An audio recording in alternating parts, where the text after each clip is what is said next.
Socrates never gave a lecture. He asked questions, relentlessly, persistently, until his students either arrived at the truth themselves or exposed the gaps in what they only thought they knew. For centuries, we've held that up as the gold standard of teaching, and we're not wrong. Socratic questioning belongs in every nursing classroom. But here's what I've come to believe after 47 years in clinical care and nursing education. Socratic questioning is a spark, it is not a fire. And when we mistake the spark for the fire, we produce something that looks like clinical judgment in the classroom and then fails at the bedside under pressure. So let's talk about the problem with questions alone. The original Socratic method was built for philosophy, for examining big abstract ideas like justice and courage and virtue. It was never designed to help someone recognize that a post op patient's narrowing pulse pressure at hour 3 is an early sign of hemorrhage, not a normal variation. Those are fundamentally different cognitive tasks. And there's a subtler problem. A lot of instructors believe they're using the Socratic method when they're really not. They're asking questions that already have one predetermined correct answer in their head. That's the opposite of what Socrates intended. It teaches students to sound sure of themselves instead of learning to actually reason. But even authentic Socratic questioning has a structural limitation in nursing. It depends entirely on the individual faculty member delivering it. Socrates himself was the methodology. Remove Socrates, and you don't have a method. You just have whoever happens to be in the room that day with whatever questions occur to them in the moment. And this isn't theoretical. A 2024 study interviewed 16 nursing faculty across 7 universities, and the pattern was strikingly consistent. Faculty wanted to teach clinical judgment, but they didn't have a shared language, a shared framework, or a shared method for doing it. They were essentially improvising Socrates and getting inconsistent results. That is the real gap.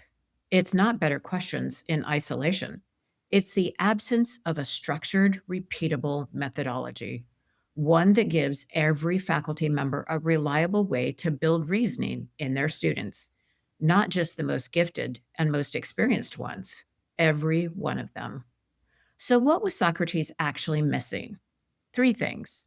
First, a physiologic framework that defines what to notice. A student can't reason well about something they can't even recognize.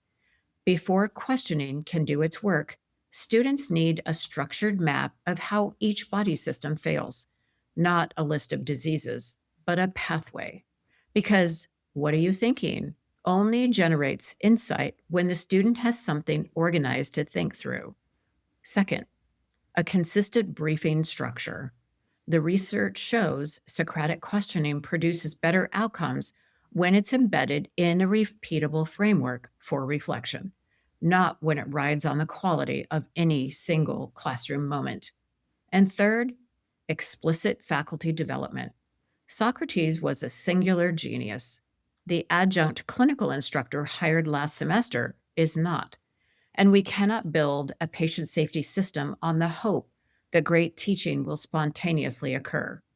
Faculty have to be trained in how to run a case, run a debrief, ask the question that opens reasoning instead of closing it, and turn a wrong answer into the most valuable 5 minutes of class.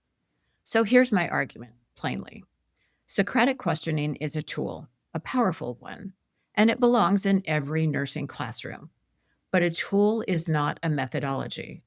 And methodology is precisely what's been missing from how we develop clinical judgment in nursing. We have frameworks for measuring judgment. We have unfolding case studies that simulate the conditions where judgment is required. What we have not consistently built is a teachable, transferable method for faculty, one that doesn't depend on any individual teacher happening to be a Socrates. That is the piece worth building. And it's more urgent than ever because the students sitting in our classrooms right now, will be the nurses making the decision at hour 3, the hour when the data is quietly trending in the wrong direction, when nothing has alarmed yet, when a reasoning habit either fires or it doesn't. Questions matter, but so does the framework behind the question. So let me ask you this. How often do your classroom discussions actually uncover your students' reasoning, not just their ability to recall facts? If that's the question keeping you up, come find me at lifebeatsolutions.com. Thanks for watching.